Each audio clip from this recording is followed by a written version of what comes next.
بسم اللہ الرحمن الرحیم۔ قرآن پاک میں نماز کی تاکید 700 مرتبہ کی گئی۔ قرآن میں 26 پیغمبروں کا ذکر آیا ہے۔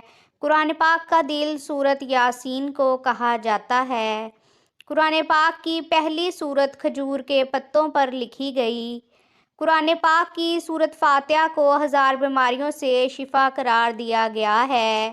قرآن پاک میں اللہ کے وجود کا تذکرہ 126 مرتبہ آیا ہے۔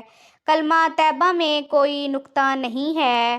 قرآن مجید میں اعراب حجاج بن یوسف نے لگوائے۔ سورہ رحمان میں اللہ نے اپنی نعمتوں کا ذکر کیا ہے۔ سورہ اخلاق میں اعراب نہیں ہیں۔ پہلی وحی رمضان کے مہینے میں نازل ہوئی۔ قرآن مجید کی سب سے بڑی سورت کا نام سورہ بقرہ ہے۔ قرآن پاک 22 سال 5 ماہ اور 16 دن میں نازل ہوا۔ ویڈیو پسند آئے تو اسے لائک کریں، چینل کو سبسکرائب کریں۔ شکریہ۔